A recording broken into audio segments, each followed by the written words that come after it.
Let me use as they call poor man zoom. Hi, welcome to another video. This one's gonna be a bit of a challenge, I think, to me. Can I move away from these cows, please? Because basically, what I want to do is I want to somehow teach speedrunning. I don't know how I'm gonna do it. First of all, if you don't know me, hi, I'm Shlomi G. Main channel, link in the description down below. I don't know if I'm uploading this to the second or main channel yet. Gotta think about that. And yeah, I'm a top 4 speedrunner on trios. I'm almost top 30 on FSG with a time of 12 minutes. So I'm a sub 13 speedrunner. I'd like to say I'm pretty good. I want to show those who want to get good how to get good, where to get started, what they should be looking for, resetting for if you're doing RSG or FSG, and stuff like that. So let's get into it, hey. So as you can see here, I'm already at a village, which this is your best bet. A village. Maybe even a savannah village. A savannah village is dope. Villages, they're an easy way to get your wood, a lot of your beds that you're going to need to know how to one cycle with later. Act like this wasn't here.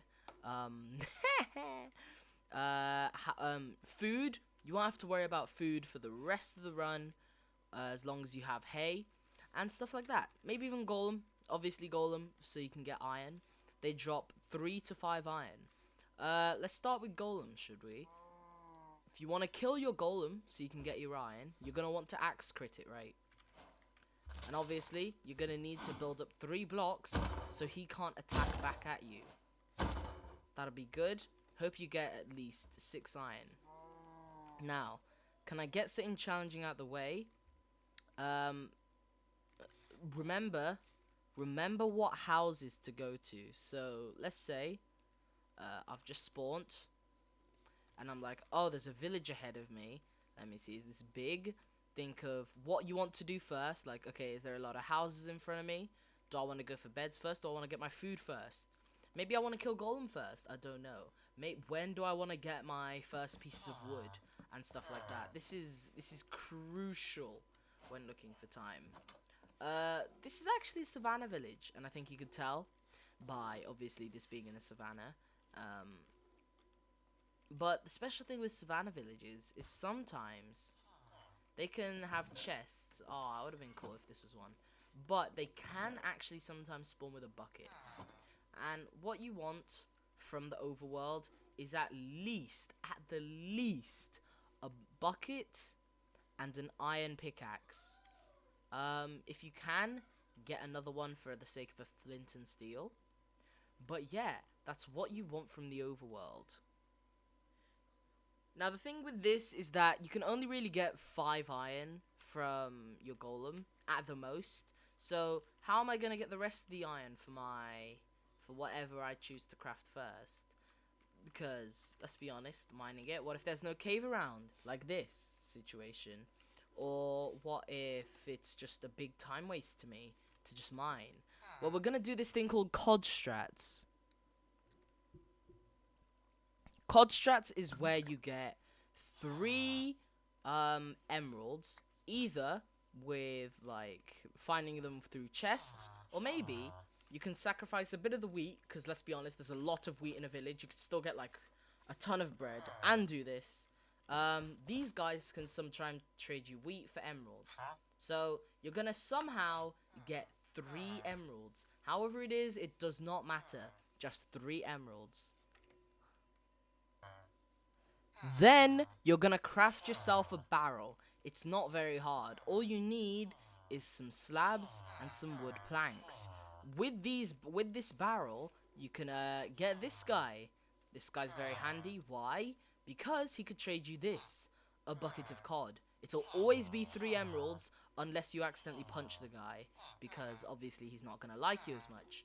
So 3 emeralds somehow, trade for a bucket of cod. Then, whatever you get from the iron golem, you can use for a pickaxe also. So that's what COD strat is. That's like the most...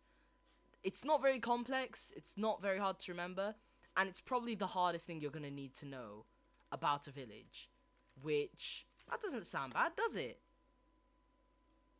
Food, obviously hay bales. If you want to, you can craft a hoe to get them, because obviously it breaks faster than with your hand or with anything else. So that's another thing to know, keep to know. I personally don't craft a hoe. I don't think it's worth it. So yeah, do as you please. It's nice.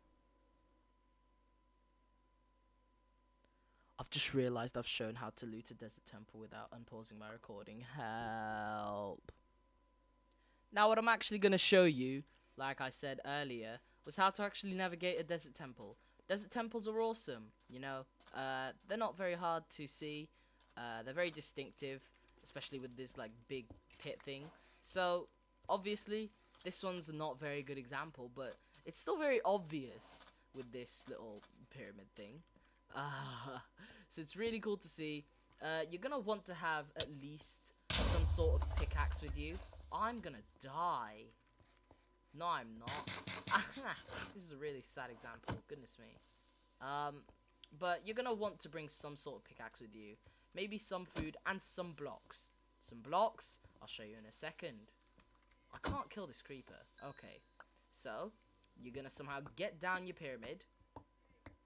You're obviously, I think you normally do this, but you're gonna break your pressure plate. And not with anything else. You're gonna need a pickaxe so you can actually retrieve the pressure plate and your block back. Break all the TNT. Place one of them back. Place one of them back. Put a block there to protect these chests so it doesn't blow up the loot inside it. And a pressure plate with it. When you step on it, you want to build up a few blocks just so you don't take too much damage, you know what I mean? I only took half a heart of damage from that. Then you can jump back down here.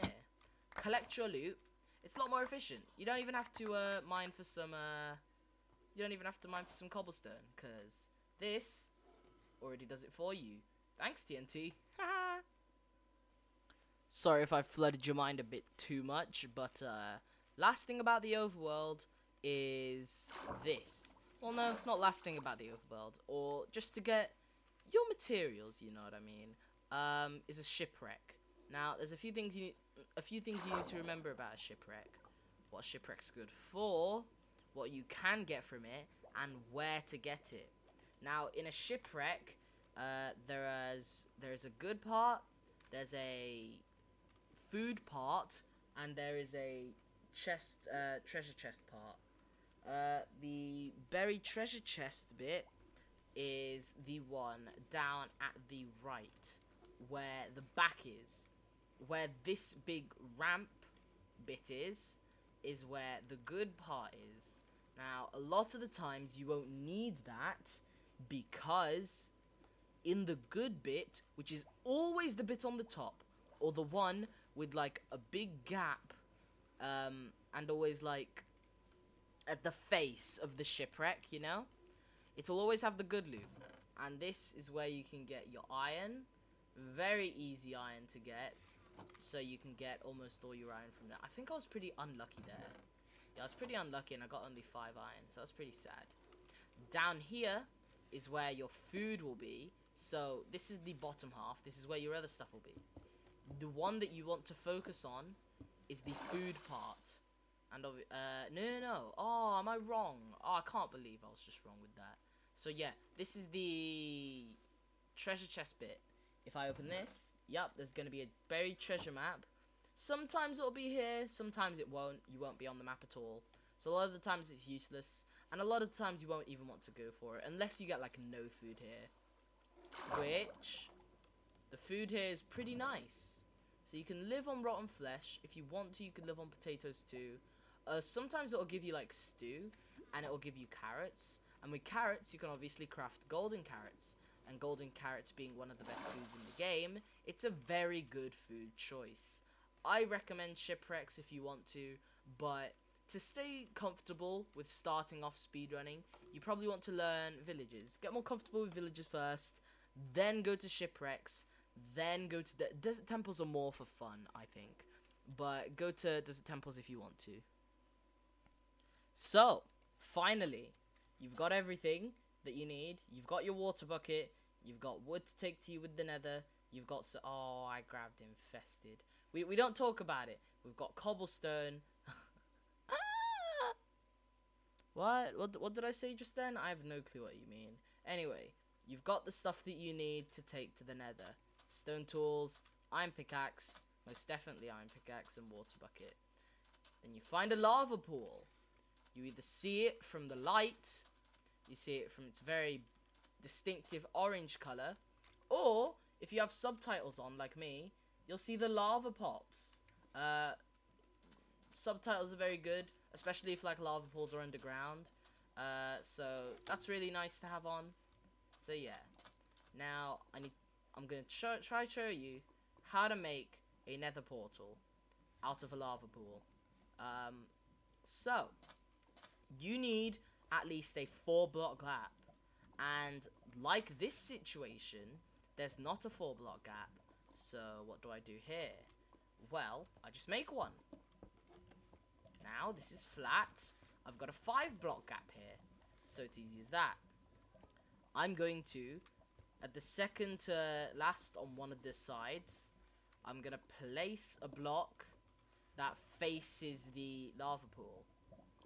Then onto it, not to the side where the lava's about to stop. Onto the other side of it, I'm gonna place my water bucket and make a C shape by breaking this. It'll flow into this, and this is the side blocks of your nether portal. Then pick up your water if you want to. You're going to build an upside down L shape on one end of the L. One end of the L, not how many blocks away, relatively close to it. And then to the other side of it, leaving a 1-block gap, which results to the other C shape. You're gonna place 2 blocks. Now this is done. I can place my water if I want to, but I've got to keep to mind that it might overflow. It might spill everywhere and eventually hit my lava, which we don't want that. So I'm gonna break the 2 blocks here. Then it's just gonna flow in there. If I place the water bucket not on this block, please, not on this block, because think about it, it's just gonna spill to this block, and that's gonna spill everywhere. The reason why there's a bit of a dip here is so the water can just gracefully go to there. So if I place it on the edge of my upside down L, we've got the formation of how your lava pool is going to be built. So now, just to the edges, you're going to place your lava blocks. Also, on top too, not too far back, here, and you see, oh, it's coming together. You've got your bottom blocks to do as well. So you break the blocks underneath, and then you just place the lava underneath too. Then you can get rid of your water. You probably want to place it away, because let's be honest, you don't need water in the nether. And if I pick up this, I can maybe kill some like hard to kill mobs, such as like hoglins, in the nether with this. You've either got a flint or steel, or you're in a situation like mine, or a situation of mine in a lot of my runs actually, where you don't have a flint or steel, or a fire charge from like a ruin pool, or some way to light your portal. What you're gonna do, you're gonna do this thing called wood lighting. Now this is big brain, right? It's not really that complicated. It's not rocket science. You're gonna place wood here. You're gonna place wood at one side of your portal, and then just place a bucket of lava somewhere that the wood can burn. If the wood burns, it's gonna create a fire at the portal. And what does the portal need to be lit? It needs fire. So, actually, to make the wood burn faster, I can turn my difficulty to hard. It is a thing that's allowed. You can turn your difficulty to hard. I normally play on easy, but you can turn your difficulty to hard, and then it should light up eventually. If one of these wood blocks break from burning, just so the lava doesn't flow in, place it back. So yeah. Remember not to put out any of the fires. And look! It already did it! Oh, it's amazing. I was going to pause and resume the recording once it did it. But hey, look, now we've got a nether to go to. That's dope. So now, I'm going to show you about the nether. Where is there to even get started? There's so many confusing things about this thing. And I'm not saying that to scare you off. I'm basically just saying that there's a decent bit to learn about the nether, you know what I mean? Let's start with the fortress because I think this is the simplest it's gonna get, really. There's not too many important things about the fortress to know, but I'll tell you it anyway. Hey ho. So basically, with a fortress, there are two bits. There's a good part of the fortress and there's a bad part of the fortress, obviously. The bad part is the cased-in area. The area, there is a lot of chests, but you're not at a fortress for chests, are you? You're there for blaze rods. So, the chests are just a waste of time. The good bit is the open bridge-alike looking area, because this is where your blaze spawners are going to spawn. They're not going to spawn in this encased area. You might have stray blazes. Stray blazes is a term for saying just blazes that are alone or just naturally spawning. Well, no, they're spawning. Ones that spawning from the spawner are naturally spawning.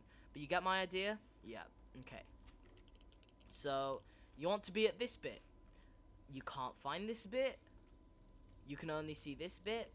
Well, I think I don't get into these situations, but I think some people do. So I think the way you do it is you always, at every opportunity you can, you go down the staircase, down a staircase. You're not gonna go up a staircase. You're always gonna be going down the staircases. I think that's how it works. But yeah, that's what I can think about with the good and bad part of the fortress. Then we actually find our blaze spawner. Can I find a blaze spawner, please? Oh, please. Okay, we found a blaze spawner. It took like 2 seconds, don't worry. So now, you're just gonna sit here and kill these guys. What are these guys gonna do? They're gonna shoot at you. Oh no, what if I don't have fire resistance from the Bastion? I have to do fortress first. That's kind of scary, isn't it? Because you might die. This kind of a situation is pretty sad where you're doing fortress first. Or maybe you're doing a co-op speedrun and your co-op mate is saying, okay, can you do fortress? Fortress without fire res is pretty scary. I like doing it with fire res, so I always do Bastion first if I can. So there are multiple things you can resort to in this kind of situation. You can either get a shield, which if you get spare iron, or just like if you're not too comfortable with going in without, then just spend the slightest bit of an extra time just to get that one extra iron for a shield. A shield makes your life a crap ton easier if you're not being careless with how you navigate this. Not being careless, but find it difficult when navigating this. Because hey, magic, this guy's not gonna hit me. Not because of his bad aim, but because I'm actually blocking with the shield, okay? That guy had pretty sad aim. But situations where you don't have a shield, eh? Well, I'm gonna use blocks. I'm gonna make a slight pillar, and watch this. Oh, come on! I realized that I was on hard difficulty. I hate my life. You're gonna make a cobblestone pillar, basically. This makes your life a lot easier. Rather than running around everywhere, you can just hide behind a pillar. Wait for these guys to shoot at you. When they do, you could just hide back behind your pillar. Then once they're on their cooldown, you're gonna go in to attack them. Oh, I probably shouldn't have done that yet. Oh, look at me go. You see what I mean? You get me? One last thing with your blaze spawner is you're gonna want to break all the blocks around it. This makes it so more can higher chances of spawning, and I think they can spawn in higher quantities. And obviously, the faster your blaze spawners, the faster your run's gonna be. The more blazes, the more chance you're gonna get of getting rods. 50% chance of getting a rod after a kill. And if you're at bad drop rates, then hey, what's it? There's gonna be a lot more for you to kill. So at least you can get some rods doing this. So yeah, it's pretty handy. Break all the blocks around it, and you don't need to go like too deep. I think 1 deep is the most it's gonna change it. It's not gonna make it even higher if you break all these blocks too. So you get me? Awesome. Bastions. Okay. Bastions. This is gonna be interesting. How am I gonna explain this then? Well, let's start off with my personal favorite bastion, treasure bastion. The way I can tell if it's a treasure bastion is this big block. This big block always means it's treasure bastion. But no, not like in the dream manhunts or whatever, where they go in here. Yeah, there's a crap ton of gold here, but this is a ridiculous route to take. I don't understand why they don't learn bastions and all that. But basically, what you're gonna be doing is we're gonna be routing this bastion, so you can get all your pearl trades, ender pearls. You can get string, and you can get obsidian. Obsidian, I'll talk about for a later use, but yeah, that later use being called blind travel. So yeah, what we're gonna do is we're gonna come up here. Somehow, we're gonna enter the bastion through this bridge. Also, these lava strips are also another way to tell that it's a treasure bastion. Try remember what bastion it is. If you're playing like co-op and all that, or if you're wondering how to route a bastion once you see it, you're gonna need to know what bastion it is so you can route it in that way. So the way you're gonna have to learn how to you're gonna break this block. You're gonna turn that into ingots, because when you break blocks, obviously piglins get mad at you. You probably want to place blocks here too, so they can't attack you from here and just jump up to you. That's not good. So once you've broken that, you're gonna throw gold down here. While they're distracted from you doing that, you're gonna break this, and you're gonna collect your gold. You're gonna run this way, not the way of like the giant pit. You're gonna run the other way. Remember which way to go up the staircase, because this is very slow. There's a lot of a slower way. The cleanest way is to go up this way, and you're gonna zigzag it basically. You're gonna start going through the left. You're gonna turn around. You're gonna go the opposite direction. You're gonna turn around, opposite direction, and you're up here. From up here, there's gold blocks up here, but we want to start out going this way. I'm showing you a route called Ninja Brain. I think it's called Ninja Brain. I don't know many routes. I think it's called Ninja Brain. Then, you're going to break these two blocks here. This exposes this gold block. This is the first gold block you're going to get, right? You're not going to get it yet, though. You want to place a block behind you, so the guys that come around you aren't going to attack you. When you break this block, you want to break a 2-block gap here. Then, you want to break this block and throw in your gold one by one. All the piglins are going to funnel in here. You're going to get like 7 or 8 I don't know. You're going to get a good lot of piglins though, basically. You're then going to go up this staircase.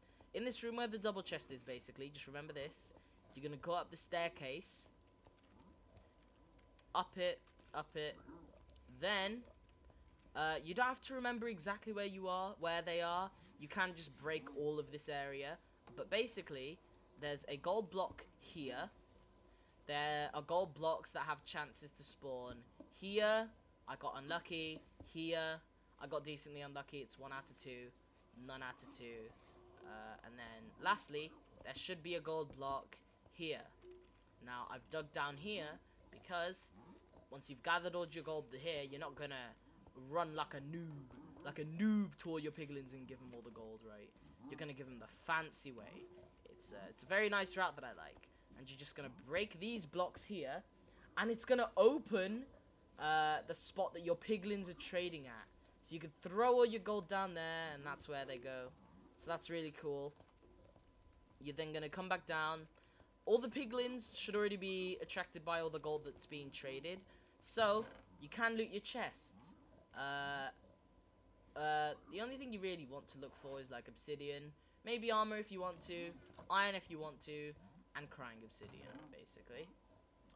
Extra gold if you really want to. Oh, hiccup. Even string. Yeah, even string. And then, you're gonna do the exact same thing that you did up here, down here.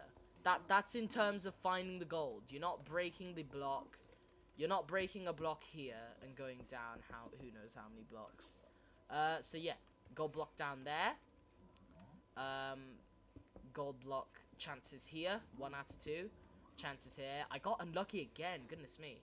And then gold block chance here. So then you're gonna take all your gold here, and you're gonna actually take it down the noob way. Then you're gonna give them the gold, and you tricked them. So fun. Ta!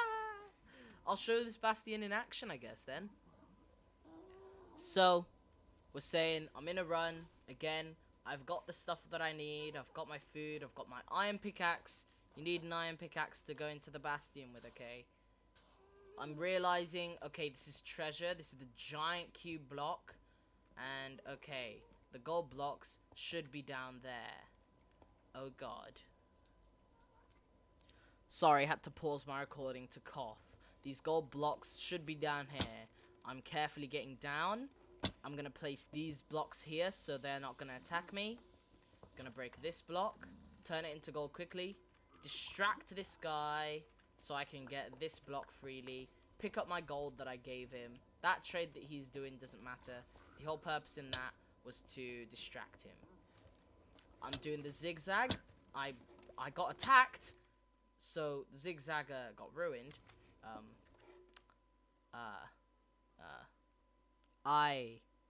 Oh my god. You saw nothing, okay? I'm doing the zigzag.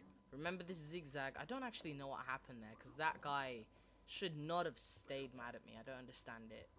You're gonna break through the blocks that were here. We just routed this Bastion in creative, so I just realized that these blocks weren't here. Then, I remember this from being either 2 blocks away from the chest or just being at the staircase, okay?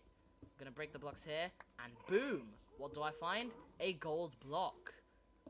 Place a block behind me so they're not gonna just brute force attack me. Break the block. And this is where my piglin hole is gonna be. Then I'm gonna place my gold in there.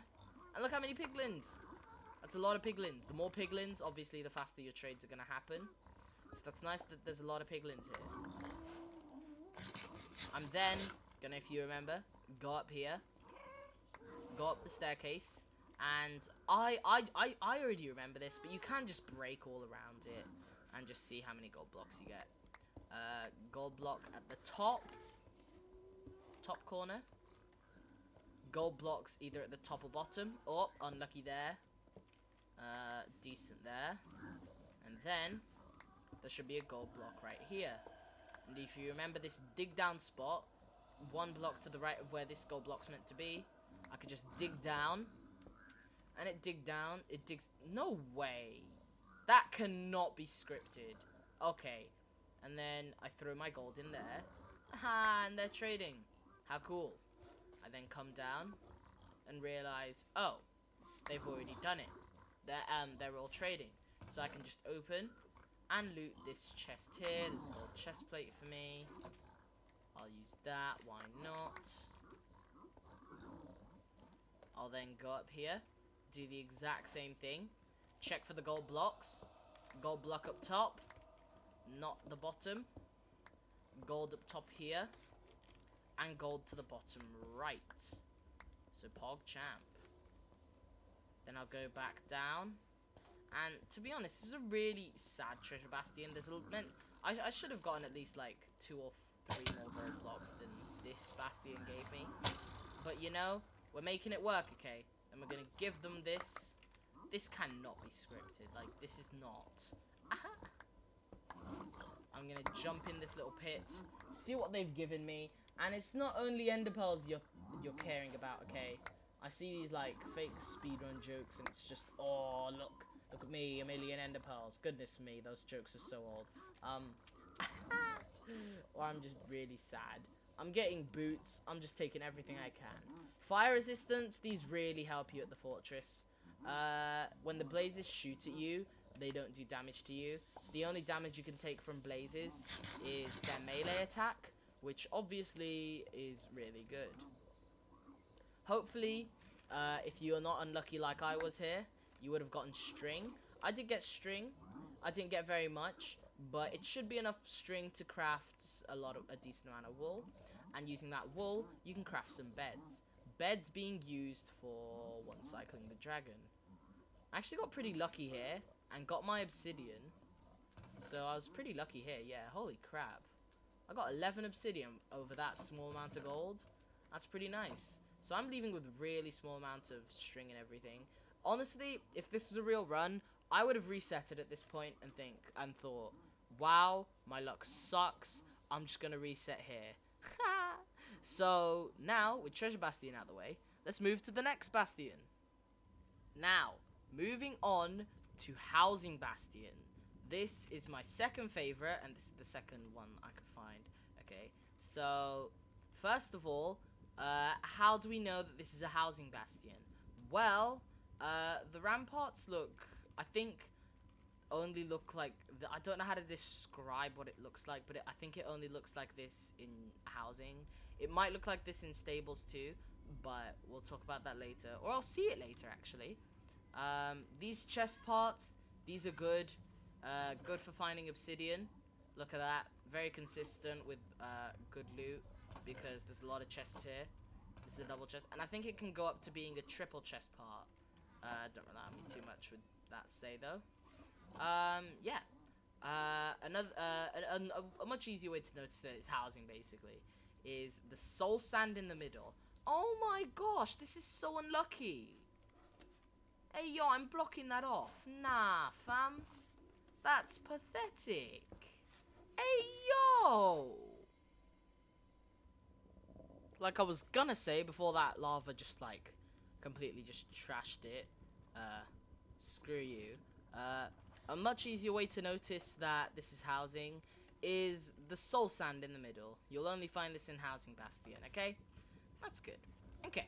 Basically, before we mess around with any piglins or gold, what I do is, by the way, I call this a much easier version of Manhunt. I know there's a route called Manhunt for this, which isn't exactly what I'm doing. It's pretty similar, and it's easier. I think it'll be a lot better for like starters, starter speedrunners. It's just a lot easier to remember, a lot safer, I'd say. It's not as aggressive, I don't think. You don't have to be so quick with your movement. But what you're gonna do is you're gonna find there obviously 4 directions. You're gonna find the direction that has the double chest, which I think is this. Yep, this is the double chest that we're looking for. At the bottom, near the soul sand, you'll see a staircase that leads to a double chest. This double chest, you're not gonna loot it yet, but it is here to loot. Yep. You're going to place any block. You're gonna place any block. Okay, screw it, I'll use wood here. And once you've done, once you've got attracted all your piglins, you're gonna put another block here. This is so it doesn't attack you. But basically, what you want to do to begin with is actually break this chest. This chest gets all the piglin mad, saying, "Hey, what you doing to my chest? Doing to my treasure?" Then they're all gonna start following you, and you're gonna lead them all up to the double chest section, and place a block there so they can't get in through there, and place a block here so only you can be here. They're not gonna attack. They're not gonna be able to attack you. You can break in here, and you can break 2 blocks down. You're not gonna let them free yet because they can, I think, like sneak through here and kill you. You're going to break 1 down from here. Not here because the piglins are gonna get out. So 1 forward, you're gonna break down. And then if you keep going for a bit, you're gonna find blocks of gold all around here. There's gonna be a crap ton waiting for you. There should be somewhere around 9, I believe. 9 gold blocks. Yeah, this looks about it. So yeah, this is where all your gold is. And once you break a few gold blocks, you're going to go back to your original Oh god, where is it? Can I refill this? You want to go back to your original spot?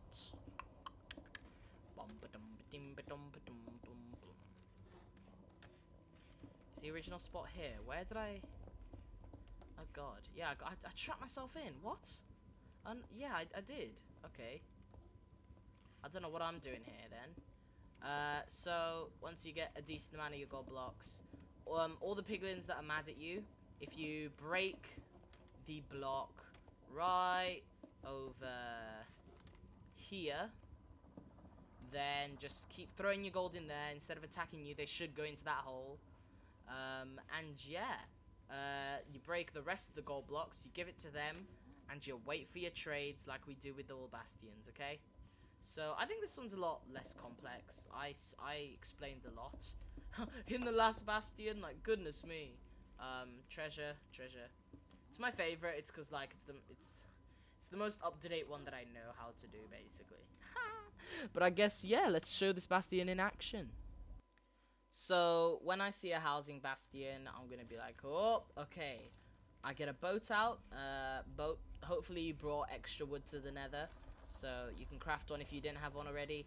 But I think boats make traversing the Nether a lot easier, especially when like falling from high places. And you don't have to boat clutch. You can just like drift it off a ledge, not having to worry about anything. So yeah, I'm gonna notice that this is housing. Looking at that, or going through here and seeing, okay, soul sand there. Okay, this is housing. Then I'm gonna instantly go to the bottom where the soul sand is, and I'm gonna check the 4 areas. This isn't the one. No, I think it is actually. Don't know. Let me check the other ones. Okay, that's not the one. That's not the one because I don't see the chest, and I don't think that's the one either. So, yep, it is this one. I'm gonna go through here. Yep, it is the one. So, I'll place a block there. I'm gonna go back. Remember when I said you're gonna break the chest to get all the guys angry at you? So let me break this chest here. All the guys are gonna get mad at me. Look how many there are. Jackpot. Gonna go through here. Place a block here so they can't attack me from where they are. Big L. Big L. Maybe some crossbow guys will attack you, but it shouldn't harm you too badly. I'm gonna be like, bro, wait for me to get some of the gold. Don't wander off. Please don't wander off. So yeah, don't mind all the gold blocks yet. Eat really quick. Let me get their pit hole ready. Let me break this block and then put them all in. That's all my piglin boys. Give them all the gold they need. They can be trading while I'm mining all the gold. You don't need to remember specifically where the gold is. I don't remember it personally. I just break all the blocks around this area. So yeah, just break all the blocks around this area and you should be chilling. Hope that all these guys trade. You can check the chests out while they're trading. So I could be like, ooh, look at this. Look at this fancy stuff. I enjoy this, yes. And while they're trading, you can check out the ramparts just for extra obsidian, so you don't have to rely on trades to give you obsidian all the time. 10 obsidian, in fact, so you can build a nether portal. But yeah, gonna break in here. I'd be nearly ready to go, really. I'm waiting on maybe a bit more string, a few more, actually no, not more pearls. I'm waiting on a bit more string, and that's it. I've already got the obsidian that I need. Put on armor for the sake of it. There's more string there. I can place blocks at these guys, and loot will funnel up. So if I want extra like fire res and all that, I could just do that. Soul speed boots for the sake of it. There's a good bit of string here. There's 13. I can craft 3 beds with that. Because obviously you need 3 per bed. 3 wool per bed. So, yep, I'll drink a fire res for the sake of it. You get the gist. You get the gist. So yeah. Housing Bastion done and done with. Goodness me, this is a hard video to make. I did not think this would be this difficult to think about and all that. Bridge Bastion. Honestly, I'll be honest, this is very free. Bridge Bastion indicators. Obviously bridge. Lava waterfalls, you'll see. They're very easy to spot. And giant lump of gold blocks. I think this is 16, right? 3, 6, 9, 12, 15, 16. Yep, okay. So there's 16 gold blocks there, which obviously, it's very open. You can collect those and just find piglins anywhere to trade with. I think there are routes. You can build up here. Then you can place like a bit of a little bridge that they can fall on if you break a gold block, and then they can actually follow you down. And then you can break the blocks underneath them and lead them to where the what's this called is. Lead them to where you are trading with your piglins. So you could put them in a boat. You could do anything with them. Bridge. It's the loading process is a bit slow because like lack of piglins compared to other bastions and all that. I think there are routes like dip route that I honestly still need to learn. So yeah, I'm eventually gonna learn that, but especially for beginners, just get used to remembering that this lump of gold block is on the second bridge. Remember how to the indicators for it, so your lava waterfalls, stuff like that. And then I think these will sometimes have chest ramparts, which I don't think this one does have. It obviously will have chests in it, like this one at the back. Lodestone, no clue what that does in Minecraft, but you know. So yeah, that's your bridge bastion. And finally, the last bastion, stables. My opinion, the worst bastion. I absolutely hate it. Oh, learning it was pretty sad, a bit of a pain, you know what I mean? You can get ramparts, like I said, in the other bastion, in the housing bastion, I think it was. These chest parts can give you a lot of good stuff. Obsidian, gold blocks, it's really nice. Some string sometimes and stuff like that. Again, there's lava. Okay. I don't think this is ruining our stables, but indicators. These pillars, a crap ton of hoglins everywhere. Okay, these pillar things are gonna be your indicators. You'll also notice a ton of hoglin. Like I think they're called hoglin stables, but we call them stables. So yeah, basically what you want to do is you want to go to the bottom of the bastion, where at the bottom you will find this chest. A lot of people tell you to like look for good gaps or bad gaps. I just do what you do if you can't see the gaps, which is where you just go one to the left of this chest, right? 1, 2, 3, 4, 5 blocks. And turn left. 1, 2, 3. Now, because there isn't air over here, this is a good gap. Let's go. So yeah, this is a good gap. This is where you're gonna find your gold blocks here, around here. Then if you come up, not down there, if you go up, you'll find gold blocks behind this chiseled block, the one hiding in the corner. So if you break this, you'll find 4 gold blocks here. This is where your gold blocks is. Let's say there isn't. Let's say this isn't the good bit. Then your alternative option is to go up here, up these stairs. Then at this bit, you're gonna go down 1 block and go 1, 2, 3, 4. And this is also a good gap. I didn't even know you could get double good gaps. So yeah, you get more gold blocks, basically formatted in the same way. down here, there are gold blocks, and there should be 5 again. Yup. There's 6, actually. Never mind. And then, again, at the chisel block in the corner, or sometimes I guess it's not there. There should be 4 blocks there. So, there's your gold blocks for the Stables Bastion. Now, we're gonna move away from Bastions. Oh, this was a headache to do. We've gone to display capture for this one. So, basically, blind travel. Blind travel is where you have obsidian. What is my luck with lava? Okay, basically, if you could tell, you know how we said you need 10 obsidian to build a nether portal for this thing called blind travel. Blind travel is a very easy way to travel through the overworld, because I think, as you know from playing normal Minecraft, you travel 8 times faster in the overworld. I mean, in the nether, in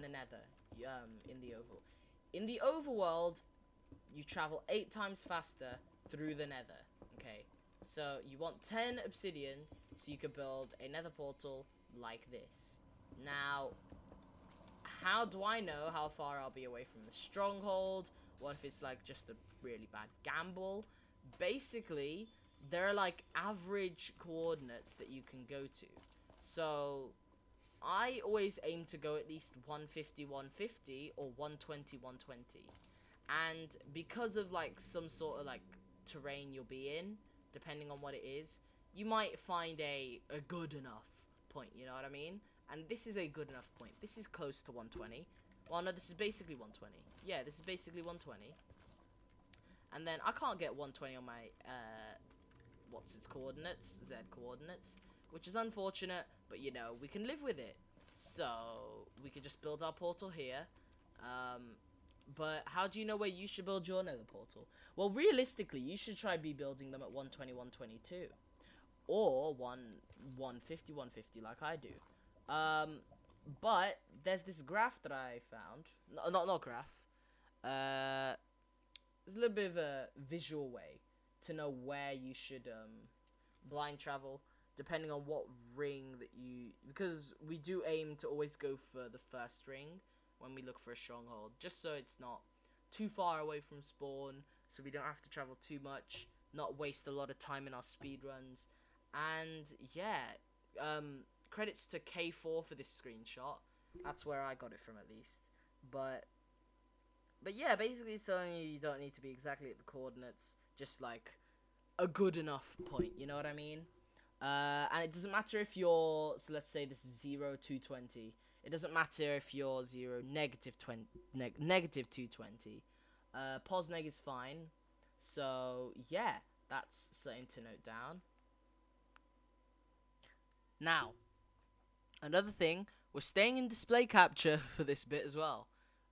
Basically, finding the stronghold. That's a bit of a how do I do that? Okay, basically, we're gonna pull out some maths brains here. Okay, so when you throw an eye of ender, you don't know how far away you don't want to be throwing a million eyes of ender, basically. So what I'm gonna do, I'm gonna throw one eye of ender, and you see this number here. That is the angle I'm looking at, and that's where I'm that's where I'm looking at, and that's where the eye of ender exactly was. So if I remember 53.4, then I go to the eye of ender. I think it broke. I didn't see it. I wasn't watching. Then I'm going to turn 90 degrees. Left or right, doesn't matter. I'm going to turn left. Then I'm going to go 1, 2, 3, 4, 5. 5 jumps. Then I'm going to throw another eye. Then I'm going to look at it, and it's going to tell me 57.9. And then you're going to take away what the difference of that, of those two numbers, right? Then you're going to divide it by 1000. What that number is roughly how many blocks away your stronghold is. So that's a fancy triangulation method.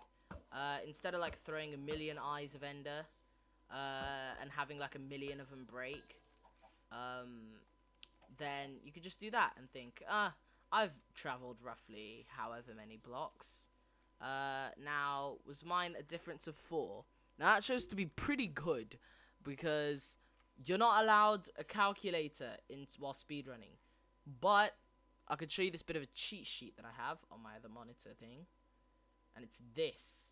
I think I got this from K4 too. So K4, big props to you. You're an amazing runner. I look up to you, mate. So yeah, if the difference is less than 1, it's that many blocks away. If it's 1, that basically, yeah. This is your bit of a cheat sheet. It's really handy. I use it all the time. So yeah, I guess you also see my Discord. Go away. So yeah, that's your triangulation. Okay, I finally traveled roughly however many blocks my triangulation said it was going to be. Then I throw. Whoop! Stronghold's behind me. So I want to know exactly what chunk it is in. So I'm going to hold F3 plus G. Then I'm going to keep going. Maybe throw another eye.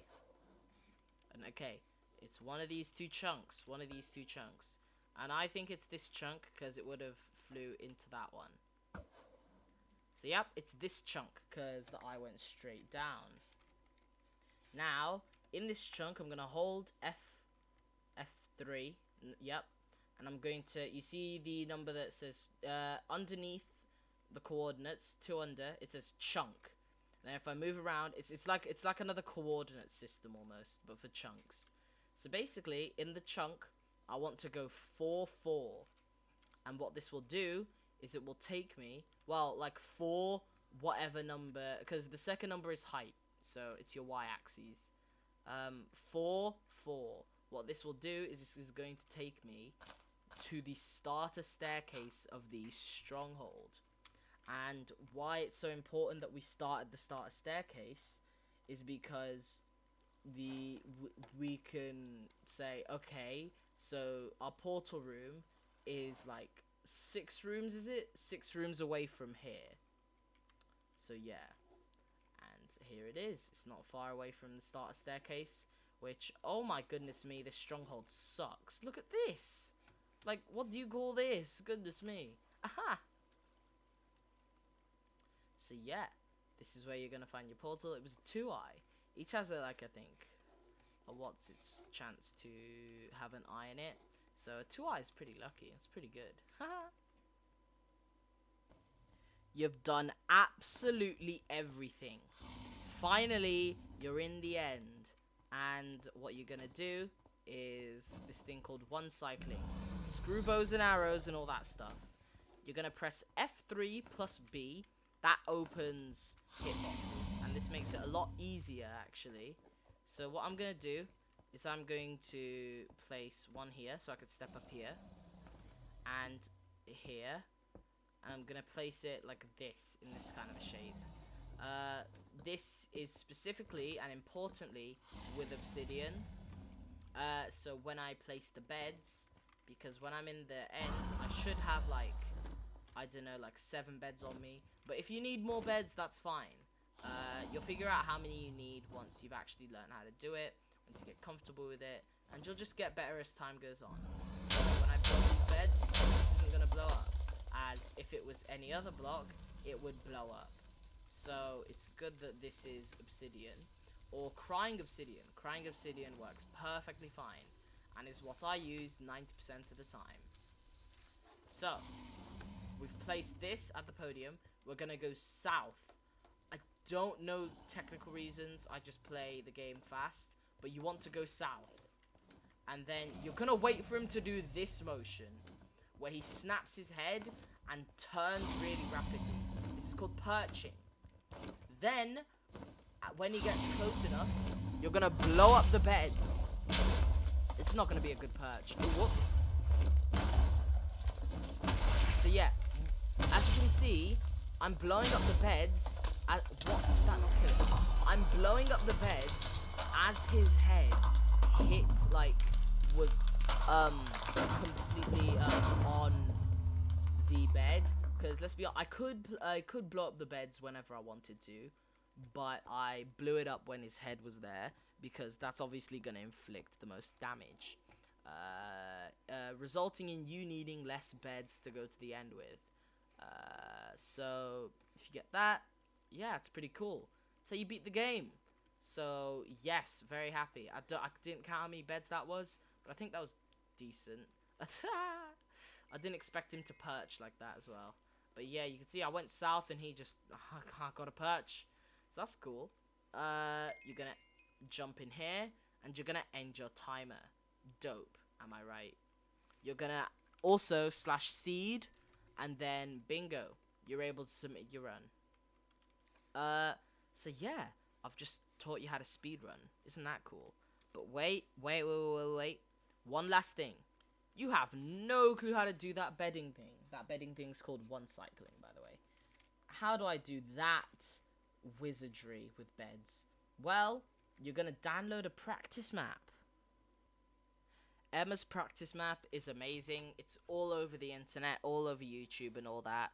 So you should find this map. It's a very good map for end practicing.